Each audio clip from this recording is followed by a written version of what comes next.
Hey, you know that girl in the salt canister, the one with the umbrella or whatever? Yeah? She's a damn liar. This is a hot dog is a sandwich. Ketchup is a smoothie. Yeah, I put ice in my cereal, so what? That makes no sense. A hot dog is a sandwich. A hot dog is a sandwich. What? Welcome to our podcast, A Hot Dog is a Sandwich. I'm your host, Josh Scherer. And I'm your host, Nicole Enayati. And we're internet chefs over on Mythical Kitchen. Good mythical morning. When we're not making $1 million hamburgers or whatever, we're over here breaking down the world's biggest food debates. That's right, Josh. And today we are debating the very salty topic of, are salt companies tricking you? Yes, the answer is yes. Salt companies are absolutely tricky. No, the reason we wanted to talk about this is because salt is the single most important ingredient in your pantry. I agree. Not only the single most important ingredient in your pantry, it is the single most important ingredient in the history of food itself. Yeah, and like life. Other than air, water, and like maybe like fire, Earth, I would say the salt, water tribes. Salt is like one of them. I think top 5. I don't think you can live without salt.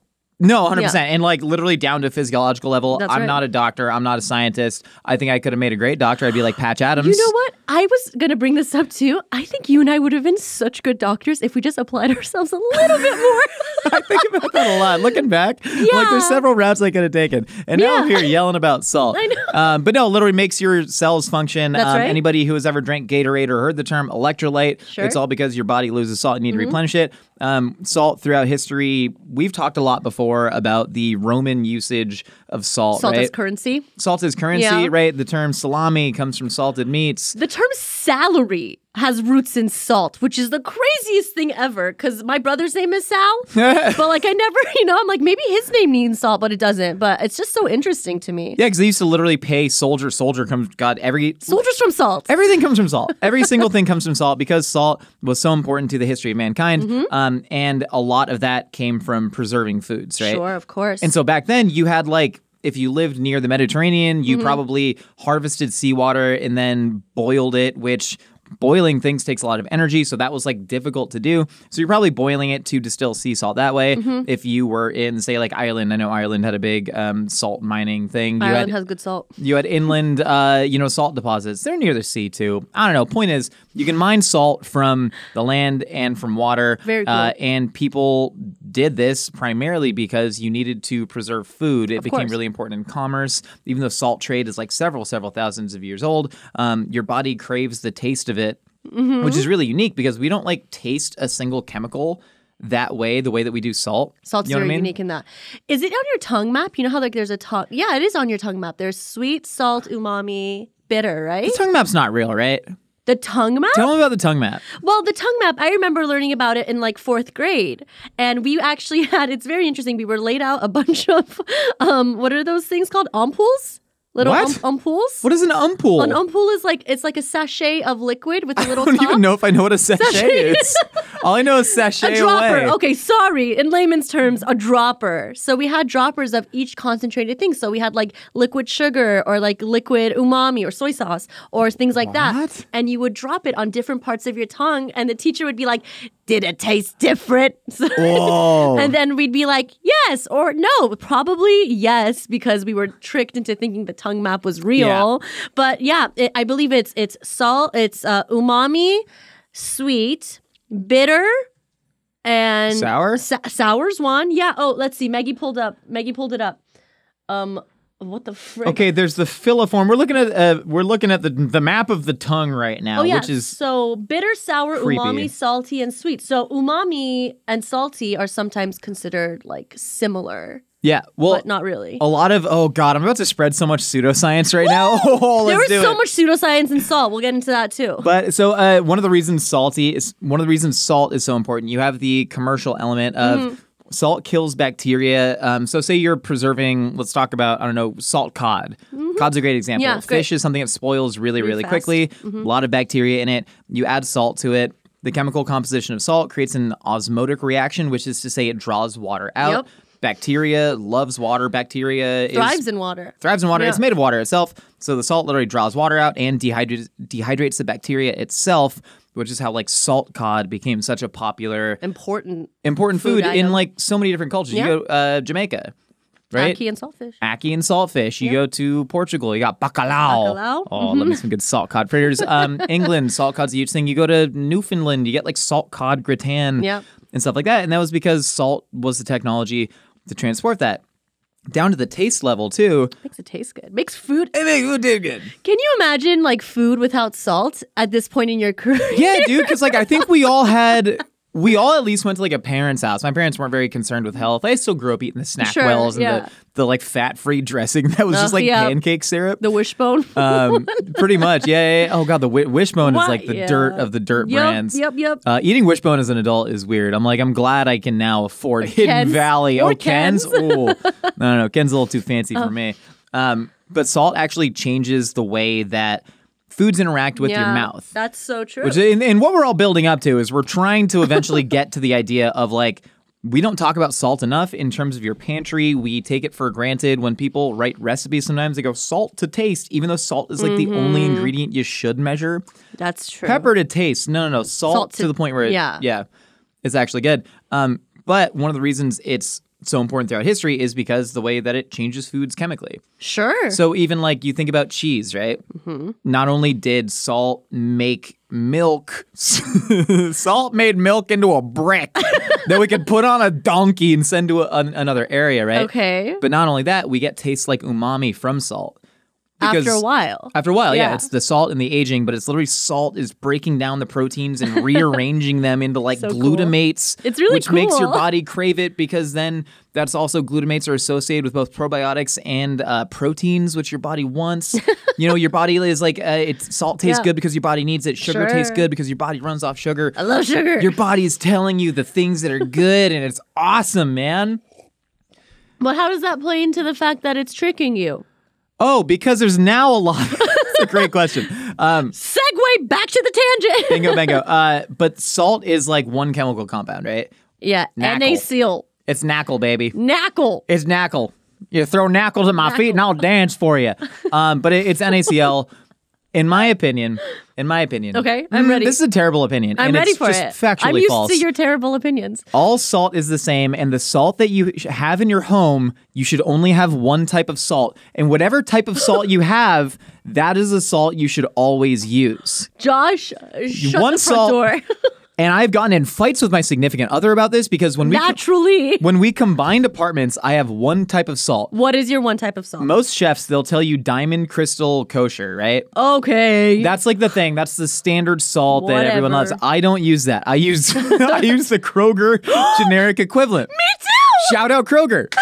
It's the kernels are like a little bit bigger. They're good to pick up. You get a good pinch. This is not sponsored by Kroger, by the way. No, but we do love Kroger. But I had been cooking with that for several years. I lived by myself for a couple years. Then we moved in together, and she has the Kirkland brand, 3 years old, a quarter used, pink Himalayan sea salt grinder. Oh my God, don't get me She's got the Morton's iodized. She has like a thing of like pretzel salt with the giant things.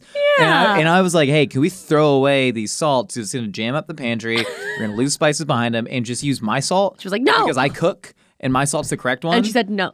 And she said no. And now Good job, Julia. I'm proud of you. And now I'm like trying to get rid of these freaking salts.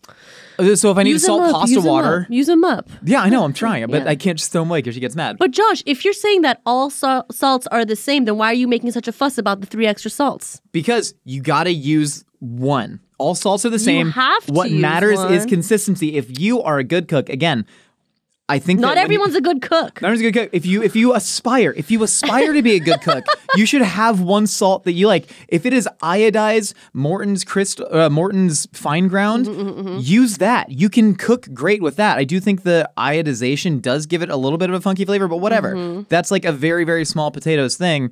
But use that and get used to the feel of it, get used to the measurements of it, get used to the eyeball aspect of it. Okay. Because I recently switched salts again because they didn't have Kroger. Come on, Kroger, you were out. And I had to go back to Diamond Crystal. And like the feel of it is different. 1 teaspoon of coarse ground kosher salt is significantly less salt than 1 teaspoon of... I actually have that statistic here if you want to know What's the conversion? There's a conversion. Let me pull it up for us. Let's see what it is.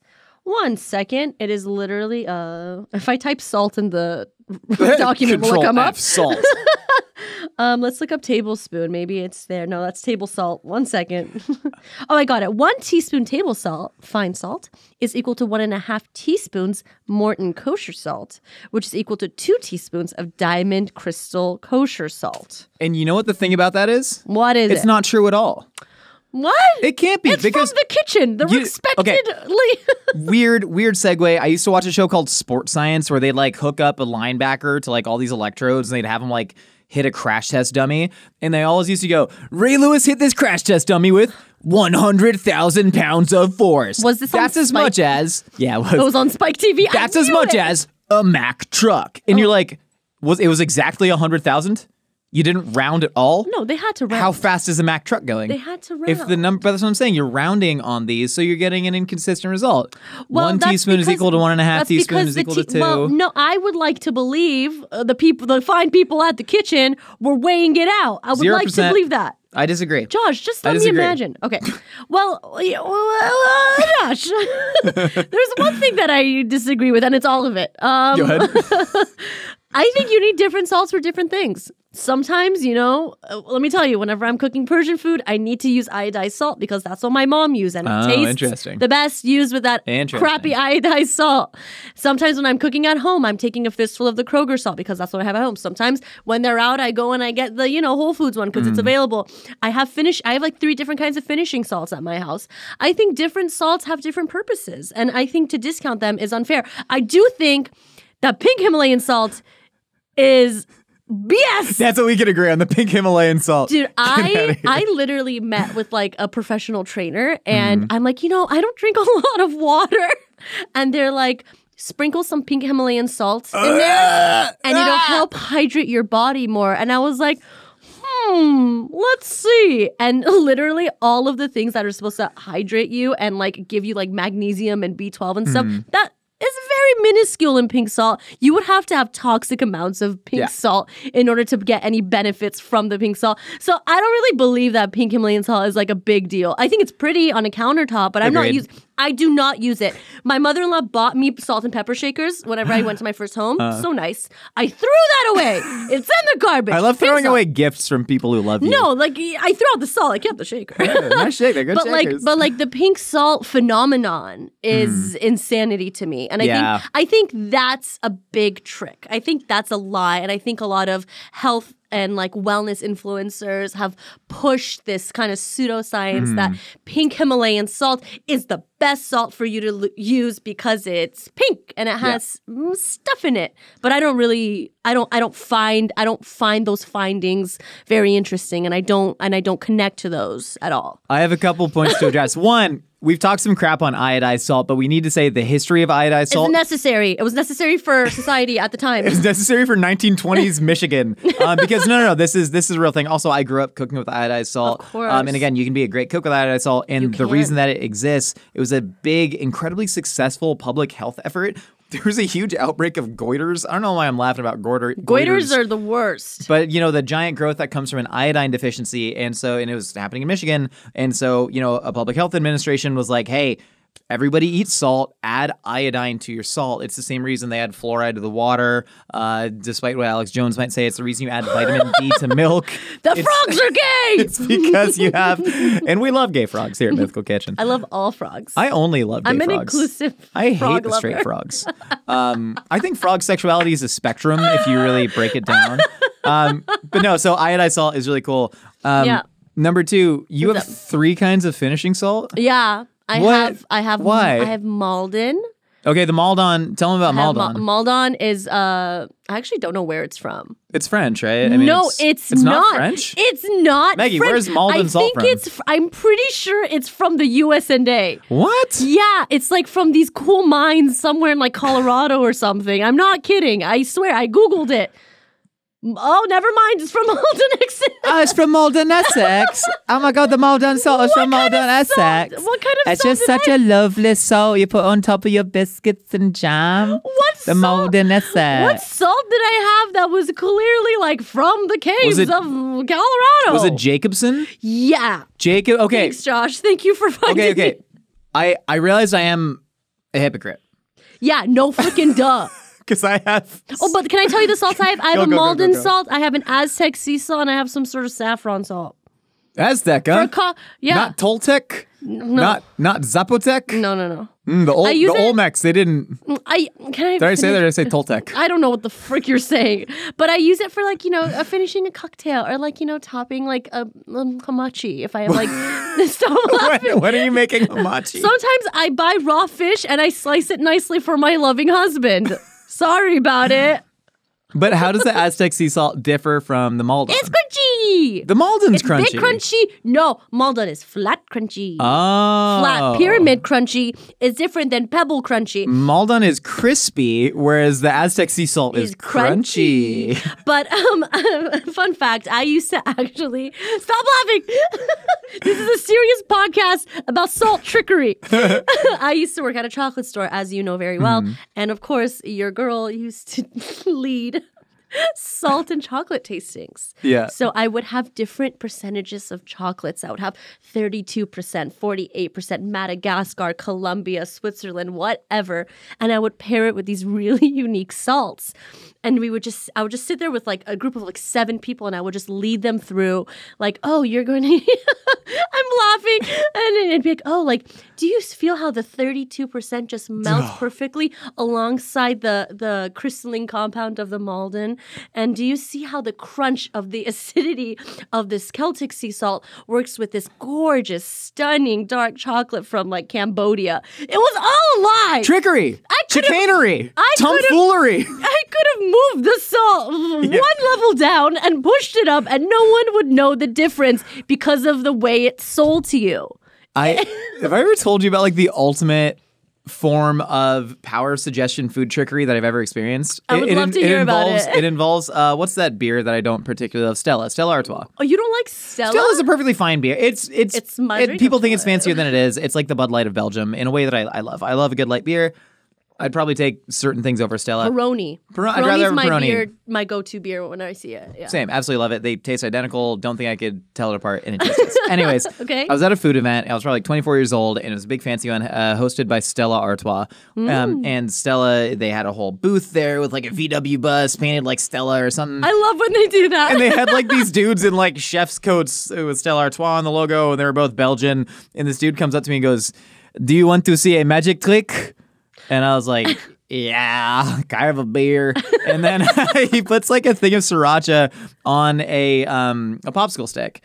And he goes put this in your mouth. And I'm like, yes, Daddy. I have a question. Is one of the national languages of Belgium French? Yeah, let's get into Belgian languages. Is it? Belgium. So, French is the most spoken language in Belgium. Okay, they also speak a little bit of Dutch, some German, and Flemish is interesting. Your story. So he goes, put this in your mouth, and then I do it, and then he's just like, now take a sip of Stella Artois, and then he's like, and now in 4 seconds you will feel the peppercorn berries going over your mouth, and you will get the essence of bay leaf, and then when I count to 5, 1, 2, 3, 4, 5, he switches to French on 5. 5, the spice will be gone. And I watched him do this with other people, and there's oh my God, it's all right. It's all right. And I was like, 1, what is the point of this exercise? 2, yeah, it's gonna be gone. It's because everything's so subjective. Due it's to so saliva. subjective. Yeah. Of course. Yeah. It takes roughly 15 seconds for beer to wash out spicy food. Everyone who has ever drank beer and ate chicken wings could have told you that. But that's a lot of the trickery with the salt stuff, right? Yeah, no, I was a charlatan once. Now I am an honest scout girl. Only honesty over here. And we've talked about that with liquor, with jewelry, with Yeah. wine. That's what makes life so fun. That's right. And I agree with that because these salts, they bring balance to your life. You love it. Yeah, I mean, it's nice to have. But the one thing I will say is that annoys me about salt companies in particular is kosher salt. Like you were saying, how kosher salts are different for different brands. That's annoying. Stop doing that. The crystalline compound is different, and the way that it melts into food, I feel is very different. Because What's kosher salt? Kosher salt? Because there's legal protections on what kosher salt. It has to do with the size of the granules, right? You take the beef. Yeah. You buy the beef. You rabbi comes and watches you and Baruch atah Adonai, enjoy your hamburger. You don't do that. Welcome to Williamsburg, Brooklyn. Shut up. You literally take it and you salt it with kosher salt so all the blood gets drawn out. And then once all the blood is drawn out, you rinse it off. And then the rabbi says, that's good. And you stamp it and you take it out. But the process of koshering, like drawing the blood out, which I don't think it's not actually blood you're drawing out, but anyways. Heme. It's heme. It's something. It's something. You're drawing out stuff that the Jews don't want. Yeah. It's the size of the granule and the porousness, right? Mm-hmm. Yeah, it needs to that be... That makes it kosher salt versus non? It needs to be a specific, I don't know if it's the granule size or if it's the salinity level. I don't know. But there are strict guidelines and you cannot budge on either of them. Yeah. But it just pisses me off that like my kosher salt from Kroger is different than my diamond crystal salt. It's different from my whole food salt. It's different from La Belline salt. And it's just, remember one time I gave you La Belline salt instead of regular salt? And you're like, what is this? Yeah, little shards of glass. I hate it. I liked it. I think that salt's good, but like that's one thing that I wish it was a little bit more standardized. Yeah, there should be one salt. There should be one salt that the world uses, and it's called salt. No, give me the illusion of choice. Just have the brand is salt. No, just Josh.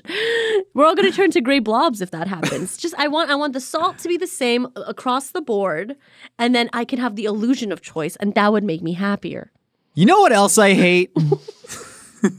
People giving me gifts. How many, Nicole, as a foodie, how many food-themed gifts have you gotten and just been like, I don't want this, I'm going to throw it away? I can't say. It's a lot, though, right? It's going to make people upset. Same. I've had a few. A lot of them are salts. A lot of them have they're almost salts. always salts. Well, they give me so much salt. It's a kelp-infused salt. It's a truffle-infused salt. It's a vanilla bean. You probably have the same ones that I do, dude. They all got them from WilliamSonoma.com. Yeah. And like, thank you for giving me a gift. Just give me money.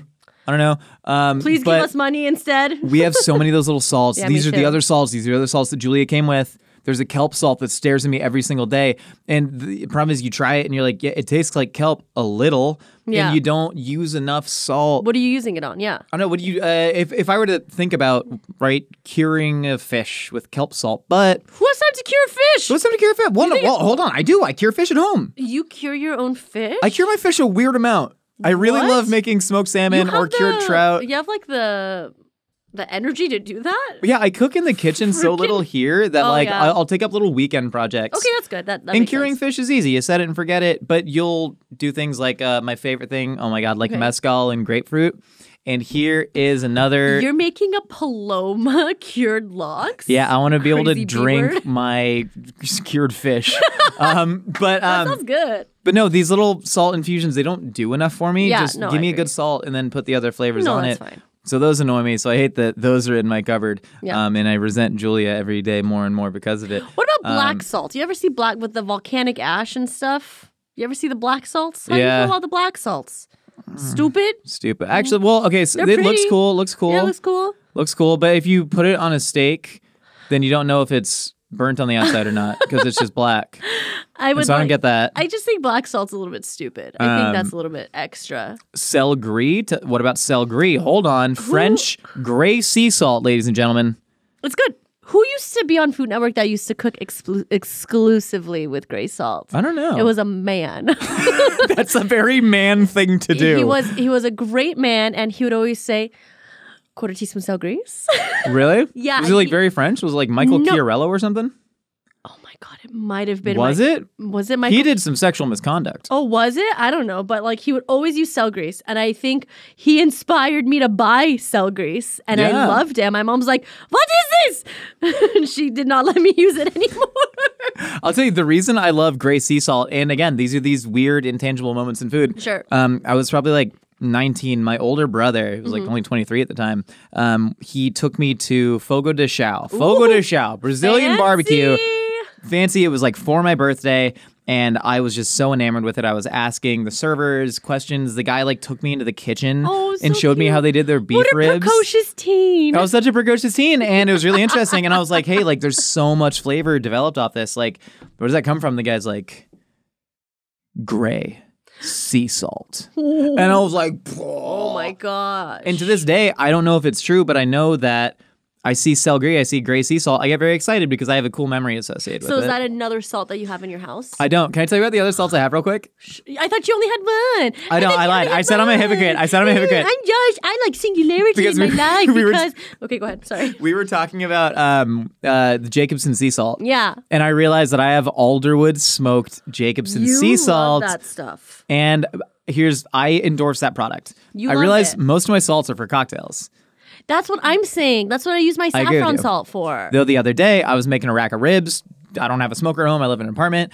And so I used the Jacobsen salt to cure the ribs. It's good. And it was really good. You taste the smoke on it. If I would have mixed liquid smoke with normal salt, probably would have gotten me there. And then the other one that I have, I feel like if I gave you 3 guesses. Okay. It's salt that's ground and infused with something, and it's from Mexico. Sal Gosano. Sal de Gusano. I know you, Josh. Damn right, I got Sal de Gusano. Tell them what Gusano means. So there's worms that live inside of the agave plant. Yes. And what you do is you smoke the worms, you dry them, you grind them with chili powder into a salt, and it creates an incredible seasoning that you will often shoot mezcal, take the Sal de Gusano, and then eat an orange with it. And I have a lot of mezcals at home, and I'll put Sal de Gusano on the rims of cocktails around it, and then I'll cook with it too. Does it taste... Okay, because I've tasted it before too. It doesn't taste like worms. Umami. No, it tastes like umami. Because like worms. You smoke the worms, you salt them, you get the proteins that are getting all rearranged because of the magic properties of salt, and then you get a really incredible product and flavor. Maggie, put a sound over this. I'll do it. I'll do Foley. Do it. No. It's like... Okay. No, I got this next time. Twinkling stars. I get it. Twinkling stars. Ready? I get it. Josh. I'm trying to. I don't know how to make a twinkle noise. Make the stars twinkle, or don't do it at all. Ready? Last chance. If you can't do it, it's done. Ready? 1, 2, 3. Blink, blink, blink, blink. That was so good. Thank you so much. That was so good. Maggie fixed it in post. Thank you so much. But no, Sal de Gusano is a wonderful ingredient that more people need to know about. I agree with that. So thanks for bringing it into the world. What is the most practical salting advice you have for people at home? Practical or impractical? No, practical. Do both. I want to be a little you want. impractical. So, on Tumblr a long time ago, I used to follow this hashtag called Chef Life, and I saw someone have a tattoo on their palm that was teaspoon and tablespoon. So all you have to do is just get a lifelong tattoo on your palm that says teaspoon and tablespoon, and then that'll be a measure for your salt for the rest of your life. There's no way that works though, right? Because what do you mean? Different salts are going to fall in different levels. That's my impractical advice. You get the tattoo because it looks cool and it's a good conversation starter, and that's what life's all about, conversation starters. But for practical advice, find a salt you like and use it well. Just one. No, you can. No. You don't need to. You get 2 as a treat. Okay, fine. You get one salt that you use every single day, and then you get another salt that you can top things for fancy occasions. That's actually good. That's a good advice. For the herb. What's yours, Josh? Salt foods earlier in the process than you normally do. That has changed the way that I cook. Disagree completely. What do you mean? No, okay. Well, we get in fights about this because I marinate my chicken. I cure my own damn fish at home, Nicole. You think I'm not salting things as early as I can? I buy meats from the grocery store, not red meats. Red meats. I don't really eat red meat in the home because I'm better than you. But I have heart disease in the family. I get chicken. Okay. I guess I do only do this with chicken and pork, really.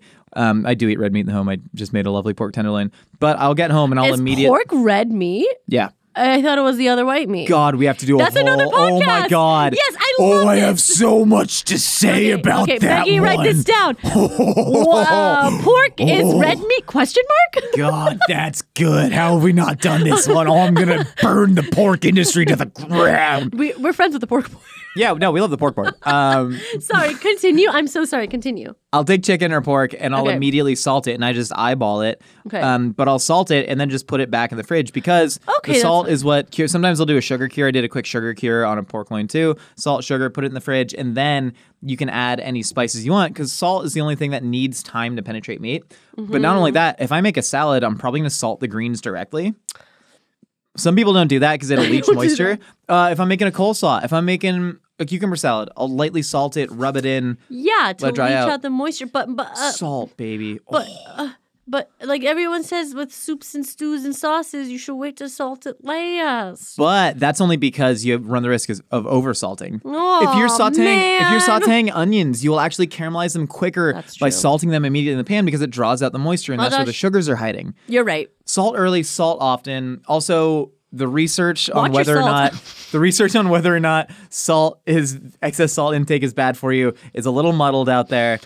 I know every doctor probably says differently, but do your own research. Yeah. Oh God, I just said that phrase unironically. Okay. Enjoy salt. Put salt on your food. But if you have medical problems, please consult your doctor. That's a good one. Because we're not doctors. We could be if we applied ourselves. Get the legal liability. You know what I'm fascinated by? Hold on. I know we're like over time, but check this out. What's up? Back in the 80s, they said that fat was bad for you. So like salad dressing companies, they took the fat out of stuff and they added a bunch of sugar. There's kind of this theory right now where if the FDA is getting packaged food companies to remove salt from their foods, right? Interesting, okay. And they're advertising it 30% less salt than last year What's or whatever. the replacement to the salt? What's the replacement? And is it MSG? going to be something worse than salt? What is We haven't worse really than seen it yet. But it's kind of like, is salt actually that bad for you? I just want something to justify my own lifestyle choices. And that's really what this podcast is about. Thanks for listening. Stay salty, my friends. All right, Nicole. All right, yeah. We've heard what you and I have to say. Now it's time to find out what other wacky ideas are rattling out there in the universe. Time for a segment we call Opinions are like casserole.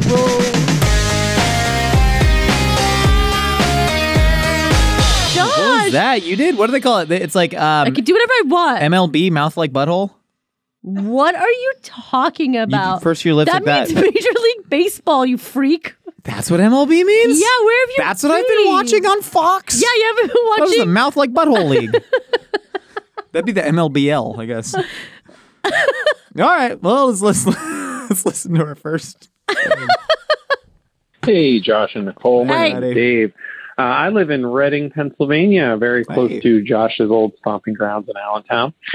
Wondering what you guys think of Scrapple. I think it's absolutely delicious.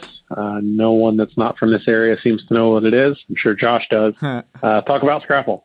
Great show. I know Bye. too. I am What's on the Scrapple? show. What's Scrapple? It's pork parts and cornmeal Pretty much, yeah. pushed into a nice little loaf pan. Oh, hell yeah, it is. And then it's cooked, and then you slice it, and then you put it on a griddle. Yeah? I like to griddle mine. And of course, the classic way to eat You can it deep is fry with it as well. Oh, really? I knew that, but I didn't want to say it. The classic way to eat it is with a side of grape jelly and yellow mustard, I believe. That might be a Pittsburgh way to eat it. So, What's up, Pittsburgh? Western PA. Pittsburgh's basically Ohio. Like, let's be real here. No, I happen to love Scrapple. I actually love a lot of. I went to an awesome meat market. Cannot remember the name, but up near like Lancaster County. Here? We was driving. No. That's Lancaster. This is Lancaster in Pennsylvania. I'm dead serious. There's a difference. But big like Amish Mennonite country out there because we're up in Allentown and we were driving over to wherever the freaking Yingling Brewery is. I don't know anything about that area of the United States. We went to this Amish meat market and they have like Lebanon sweet bologna. There's a city called Lebanon up there. They just have so many awesome cured meat products. They have cool names around there. They got like Arab, Pennsylvania, and like Lebanon, Pennsylvania. Yeah. Bethlehem. It's all Bible stuff. Listen, Pennsylvania it's a very weird state. Founded by the Quakers and a lot of religious dissidents. Pennsylvania, I love Pennsylvania so much. Go Birds, baby. We almost did it. Next year we're coming. Scrapple, I love. My favorite way to eat Scrapple, Reading Terminal Market. You go there. Can't remember the name of the Amish vendor. A lot of names that I forgot. But Hezekiah. they will probably. Hezekiah's Shack. There's this like Amish diner. And you go there, you get a slice of pie. You can get like chicken and waffles, but Amish style, where it's a chicken and a cream gravy served on top of waffles. I have seen that before. Love that. Before. But the Scrapple, they take it, they deep fry it, and there's so much fat and cornmeal in Scrapple that it just like you get all the funk from the organs, but you don't it's a mush. You at don't that taste point. it, yeah. But it's crispy cornmeal and fat. So good. It just explodes in your mouth. You put it on a crusty like Kaiser roll with like cheese a and egg. sandwich? Oh, it's like cheese a sandwich. And egg, breakfast sandwich, yeah. I've always seen it served like on a plate with like little sides of sauces for dipping. You can certainly do that, and I love that. I love it with grape jelly. Yeah. I love just a scrapple sandwich with grape jelly and mustard. That's a nice treat for me. Yeah. But to me, like the breakfast sandwich, it's just it's like a crispy meat and organ hash brown at that point. Oh, yum. That love sounds good. scrapple. Big fan. We made scrapple on the show. We did. I mean, like we cooked it for Mythical. Yeah, GMM. we got it pre-made, right? Yeah. We're not going to make scrapple from scratch. I do it. I want to try. You should make Snapple scrapple. I don't want to do that. Also, I hate wordplay. Josh, Peach iced tea flavored organ meats. Honestly, in the comments, just write how badly you want to see that happen. I know you do. Hey, Josh and Nicole, this is Andrew from New Jersey. Love the show and got a quick debate for you guys, a very Jersey-specific debate. Let's go. There is a wonderful breakfast food, just processed pork. It comes in a log. You cut it up, you slice it, you put it on a roll. It's a wonderful for breakfast. However, there is one debate about this type of food that rages between North and South Jersey.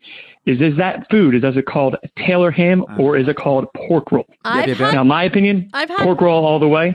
Pork roll is the product. Taylor ham is the brand. However, this is one of the most divisive topics here in New Jersey, more divisive than politics, and people will yell at you, get angry at you if you do call it the wrong name. So I need your opinion. I need you to decide for New Jersey, is it Taylor ham or is it pork roll? Oh God, two Southern California people. Okay. This is a micro podcast within a podcast, like Inception. Are you ready? I'm ready. Do it. Okay, Go. it's obviously Taylor ham. What? Why? Because no, it's that's the brand. Like he said, it's like calling it Oscar Mayer. It's the bologna. Exactly. Do you say like, oh, I need a tissue, or do you say I need a Kleenex? You say I need a Kleenex. No, but Kleenex makes multiple products. But okay, I see your point. What are the products? I use Kleenex beehole wipes. No, you don't. You're lying actually, just for the sake of lying. I use Cottonelle. No, it's Taylor ham because it is what it is and it's iconic and I've seen the packaging. I've purchased the packaging many times and I know what it is. And when I see it, I know what I'm getting. I'm getting a pork roll. I don't need the extra pork roll. I know that it's Taylor ham. My Nana used to send us pork roll. She would freeze it and then send it from Allentown. Because, like, you get Eastern Pennsylvania, Jersey. Is this a Pennsylvania podcast? No, okay, well, they're talking about it. I'm asking questions. And last time I went to the Jersey Shore with Julia, because she grew up going to, like, Margate, Ventnor, that area. Her family's from Cherry Hill. I met my Nana in, like, Maple Hills or something. I don't know what the hell you're talking about. Last time I was in Jersey. I fly into the Newark airport all the time. I know nothing else about Jersey, but I call it pork roll. And at the Jersey Shore, they had a pork roll sandwich that was just like 3 thick slices of pork roll. Got to score it so it doesn't curl, on a soft bun with American cheese, and it was so good. I ate it on the beach, just sweating. Okay, just drunk off of so Truly's. Sorry. It is all about Taylor ham, and it is called Taylor. New Jersey, I know you're listening. The country of New Jersey, or the state of New Jersey. Chris Christie, you're out there. State of New Jersey, I know you're listening right now. Bruce Springsteen, the boss. Guess what? It's called Taylor ham. Buddy Velastro from Cake Boss. It's called Taylor ham. I don't even know if he's from Jersey. It just seems like it. Next opinion. Is it 99 Ranch or Ranch 99? What? It's 99 Ranch. There's a big debate. We'll get to it later. What? We'll get to it later. People think it's Ranch 99. You say 99 Ranch. No, people from NorCal say Ranch 99. People from SoCal say 99 Ranch. I don't associate with people from NorCal. It has to do with the signage because all the stores in NorCal, the 99 is after Ranch. It says Ranch 99 Market, Josh, but it's supposed to be above it. Josh, you know what sucks? You never asked me about my experience at Salt Bay's restaurant, and we had a whole podcast about Salt. How was Salt Bay's restaurant? It was decent. Great. Next opinion. Hi, I just watched your entire episode on busting chocolate chip cookie myths. Thanks for watching. And you guys said to leave them in the refrigerator, but you did not tell me how long. And in the description, you also didn't tell me how long. Josh, what so the how hell, long man? do I refrigerate my cookie dough for? Please, inquiring minds want to know. Your recipe writing needs work, Mr. Scherer. You're correct. All right, so here's the thing. Sometimes we do a bad job. That's it. Sometimes we're not so good at what we do. But here's the thing about how long to leave something in the fridge, and a thing that I think, this isn't to put blame on you, a thing that I wish people would sort of recognize, right, is like, it's not about how long you leave it in the fridge. People say you can leave this in the fridge for 2 to 12 hours. They're making that up. The 12-hour limit on how long you can brine chicken for? No, I'll leave it in for 4 days. You don't, like, these numbers are all made up. People aren't testing them. They're not going like, oh, I took this out at 11 hours and 41 minutes, and that seemed to be the limit. No, they're making it up. So yeah, between 2 and 12 hours is my official recommendation. That's not true at all. What I mean to say is it has to do with the internal temperature of your cookie dough, right? However long it takes for cookie dough to get down to fridge temp, because that's called stasis, right? It'll stay there in the fridge for forever. Cookie dough is literally all fat and sugar and refined flour. That stuff are all natural preservatives. You can keep it in the fridge for up to a week. It'll probably get to temp in an hour. So between 1 hour and 137 hours is my official answer. I'm just going to say an hour. Like until it's cold is the answer, right? An hour. An hour is fine. An hour is fine. Don't wait if you don't need to wait. Hour's good. When I used to scoop cookies on a massive scale, I would let them rest for 12 hours. Yeah. But you don't have to do that. You don't have to do anything. You don't even need to make your own chocolate chip cookies. You can just buy them from a store. We have the technology now. Yeah. You just buy them. Yeah, don't make them anymore. Yeah, however long you want to leave them in the fridge. They're still going to be good cookies. I say an hour at least, and then the rest, if it has mold on it, don't cook it. Also, like, I don't know what your oven works like. I don't know. Like, I don't know. We just made cookies. Like, we tried our best to find answers. I don't know how to cook or bake. There's so many variables. Just kidding. I have a children's baking book. You can pick it up on Amazon. There's so many variables that when people in recipes say 2 to 12 hours, it makes you feel comforted. But I need you to know out there that, like, there's no one there for you.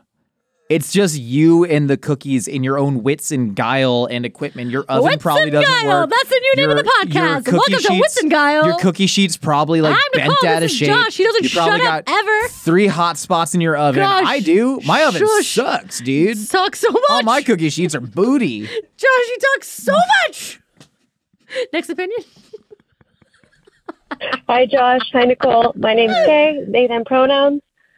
This is the weird family food that has been passed down to me from holiday to holiday that people question me on, and I'm going to eat it for the rest of my life. What is it? A fat block of cream cheese.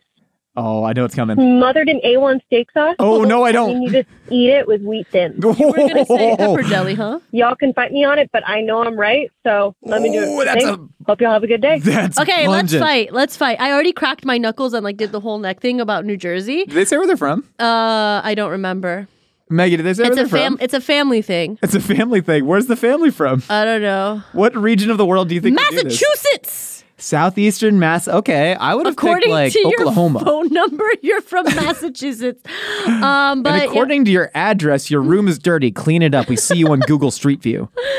Oh my gosh, this sounds gross. I wish it had pepper jelly on it. I thought pepper jelly was coming. Yeah, I like pepper jelly and cream cheese. I mean, I honestly put a little bit of cream cheese in just about everything. So anything is possible. I like the wheat thins angle.